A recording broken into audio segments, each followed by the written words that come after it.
ಆತ್ಮೀಯ ವೀಕ್ಷಕರೇ, welcome to ಆರಾಧ್ಯಸ್ TV. ನಾನು ನಿಮ್ಮ ಸುನೀಲ್ ಆರಾಧ್ಯ.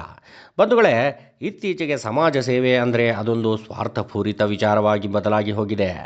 ತಮ್ಮ ಸ್ವಂತ ಅಪೇಕ್ಷೆಗಳನ್ನು, ಆಸೆಗಳನ್ನು ಈಡೇರಿಸಿಕೊಳ್ಳುವ ವಾಂಛೆಯಿಂದ ದಾನ ಧರ್ಮ ಅಥವಾ ಇನ್ನಿತರೆ ಸೇವಾ ಚಟುವಟಿಕೆಗಳನ್ನು ಮಾಡೋದು ಮಾಮೂಲಿಯಾಗೋಗ್ಬಿಟ್ಟಿದೆ.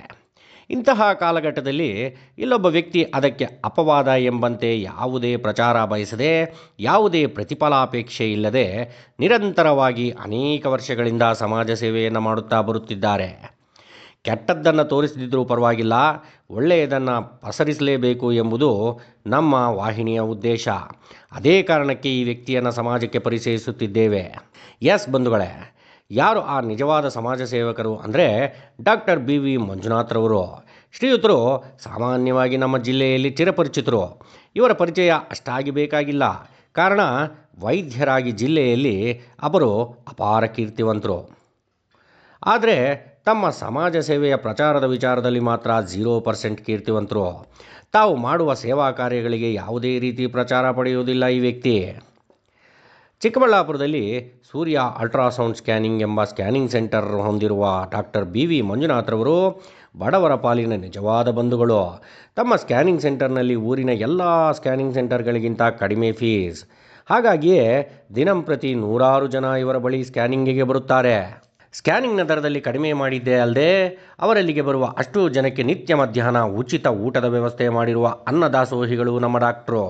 ನಾರಾಯಣ ಸೇವೆ, ಸಾಮೂಹಿಕ ದಸರಾ ಉತ್ಸವ, ಹೀಗೆ ವರ್ಷವಿಡೀ ಒಂದಿಲ್ಲೊಂದು ಸೇವೆ ಮಾಡುತ್ತಾ ಬರುತ್ತಿರುವ ಡಾಕ್ಟರ್ BV ಮಂಜುನಾಥ್ರವರು ಕಳೆದ 7 ವರ್ಷಗಳಿಂದ ಸಾಮೂಹಿಕ ಸೀಮಂತ ಎನ್ನುವಂತಹ ಅಪರೂಪದ ಕಾರ್ಯಕ್ರಮವನ್ನು ಮಾಡುತ್ತಾ ಬರುತ್ತಿದ್ದಾರೆ. ತಾವು ಸ್ವತಃ ಗರ್ಭಿಣಿ ಸ್ತ್ರೀಯರಿಗೆ ದಿನವೂ ಚಿಕಿತ್ಸೆ ಕೊಡುವುದರಿಂದ ಅವರ ಭಾವನೆಗಳನ್ನು ಅರ್ಥೈಸಿಕೊಂಡು ಸೀಮಂತ ಮಾಡಿಕೊಳ್ಳಬೇಕೆಂಬ ಬಯಕೆ ಇದ್ದರೂ ಆರ್ಥಿಕವಾಗಿ ಸಾಧ್ಯವಾಗದ ಹೆಣ್ಣು ಮಕ್ಕಳನ್ನು ಗುರುತಿಸಿ ಡಾಕ್ಟರ್ BV ಮಂಜುನಾಥ್ರವರು ಮತ್ತು ಅವರ ಧರ್ಮಪತ್ನಿಯವರಾದಂತಹ SN ಪದ್ಮಾ ಮೇಡಮ್ರವರು ತಂದೆ ತಾಯಿಯ ಸ್ಥಾನದಲ್ಲಿ ನಿಂತು ಜಾತಿ ಧರ್ಮಗಳನ್ನು ಪಕ್ಕಕ್ಕೆ ಸರಿಸಿ ಅವರಿಗೆ ಸಾಮೂಹಿಕವಾಗಿ ಸೀಮಂತ ಮಾಡಿ ಅರಿಶಿನ ಕುಂಕುಮ ಕೊಟ್ಟು ಬಳೆ ತೊಡಿಸಿ ತಿಂಡಿ ತಿನಿಸುಗಳನ್ನು ಉಡುಗೊರೆಯಾಗಿ ಕೊಟ್ಟು ಹೊಟ್ಟೆ ತುಂಬ ಬಗೆ ಬಗೆಯ ಖಾದ್ಯಗಳನ್ನು ಉಣಬಡಿಸಿ ಸಾರ್ಥಕತೆ ಮೆರೆಯುತ್ತಿದ್ದಾರೆ ನಮ್ಮ ಡಾಕ್ಟರ್ BV ಮಂಜುನಾಥ್ರವರು ಮತ್ತು ಅವರ ಧರ್ಮಪತ್ನಿಯವರಾದಂಥ SN ಪದ್ಮಾರವರು. ನಿಜಕ್ಕೂ ಇವರಿಗೆ ಸಮಾಜದ ಕಡೆಯಿಂದ ಒಂದು ಕೃತಜ್ಞತೆಗಳನ್ನು ಹೇಳಲೇಬೇಕು ಕಣ್ರಿ. ನಿನ್ನೆ ದಿನ ನಗರದ ವಾಸವಿ ಹಾಲ್ನಲ್ಲಿ ಸುಮಾರು 52ಕ್ಕೂ ಹೆಚ್ಚು ಮಂದಿ ಗರ್ಭಿಣಿಯರಿಗೆ ಸಾಮೂಹಿಕ ಸೀಮಂತ ನೆರವೇರಿಸಿದ ಡಾಕ್ಟರ್ BV ಮಂಜುನಾಥ್ರವರು ಮತ್ತು ಅವರ ಧರ್ಮಪತ್ನಿಯವರಾದಂತಹ SN ಪದ್ಮಾ ಮೇಡಮ್ರವರು ಅವರಿಗೆ ಇಷ್ಟವಿಲ್ಲದಿದ್ದರೂ ನಮ್ಮ ಬಲವಂತಕ್ಕೆ ನಮ್ಮೊಂದಿಗೆ ಮಾತನಾಡಿದ್ದಾರೆ ನೋಡಿ. ಇದು ದೇವರು ಕೊಟ್ಟಂಥ ಅವಕಾಶ ನನಗೆ. ನಾನು ಸ್ಕ್ಯಾನಿಂಗ್ ವೈದ್ಯ.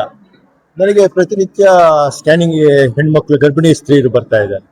ಅದು ಕೆಲವರು ನನಗೆ ಅನಿಸ್ತು, ಪಾಪ ಕೆಲವರಿಗೆ ಸೀಮಂತ ಮಾಡ್ಕೋಬೇಕು ಅಂತ ಕೆಲವು ಹೆಣ್ಮಕ್ಳಿಗೆ ತುಂಬಾ ಆಸೆ ಇರುತ್ತೆ. ಆದರೆ ಕೆಲವರಿಗೆ ಯಾವುದೋ ಒಂದು ಕಾರಣಗಳಿಂದ, ಆರ್ಥಿಕ ತೊಂದರೆಗಳಿಂದ, ಯಾವುದೋ ಒಂದು ಕಾರಣಗಳಿಂದ ಅದು ನಡೀತಾ ಇರಲ್ಲ.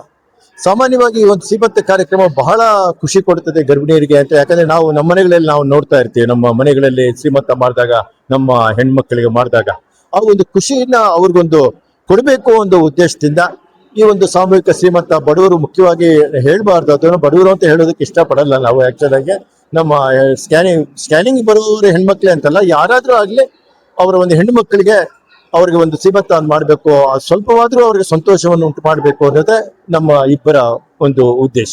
ಸುಮಾರು ಒಂದು 8 ವರ್ಷಗಳಿಂದ ಈ ಕಾರ್ಯಕ್ರಮ ಮಾಡ್ತಾರೆ. ಸಾಮಾನ್ಯವಾಗಿ 60ರಿಂದ 70 ಊಟದ ವ್ಯವಸ್ಥೆ, ಅರಿಶಿನ ಕುಂಕುಮ, ಸೀರೆ ಕುಪ್ಸ ಕೊಡುವಂಥದ್ದು ಅದು ನಡ್ಕೊಂಡ್ ಬರ್ತಾರೆ. ಪ್ರೇರಣೆ ಅದು ಹೇಳಿದ್ನಲ್ಲ, ದೇವರು ಏನೋ ಮನ್ಸು ಕೊಟ್ರು ಮಾಡಬೇಕು ಅಂತ ಮನ್ಸು ಕೊಟ್ರು, ಇದರಿಂದ ಮಾಡ್ತಾ ಇದ್ದೀನಿ ಅಷ್ಟು.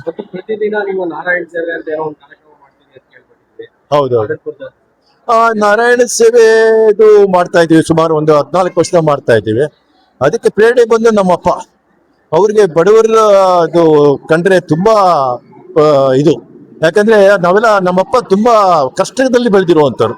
ತಮ್ಮ ಜೀವನವನ್ನ ಕೂಲಿಯವರಾಗಿ ಕೆಲಸವನ್ನ, ತಮ್ಮ ಜೀವನವನ್ನ ನಡೆಸ್ಕೊಂಡು ಬಂದವರು. ಅದಾದ ನಂತರ ಅವರಿಗೆ ಹಸಿವಿನ ಬಗ್ಗೆ, ಅದರ ಬೆಲೆ ಏನು ಅದು ನಮ್ಮ ತಂದೆಗೆ ತುಂಬಾ ಇತ್ತು. ಆ ಒಂದು ಇದೇ ನಮ್ಮ ತಂದೆನೇ ನನಗೆ ಒಂದು ಪ್ರೇರಣೆ. ಅವರು ಬಡವರಿಗೆ ಒಬ್ಬನಿಗೆ ಯಾರೋ ಒಬ್ಬ ಕುಂಟ ವ್ಯಕ್ತಿ ನಮ್ಮ ಮನೆ ದೇವಸ್ಥಾನದ ಹತ್ರ ಇದ್ದ.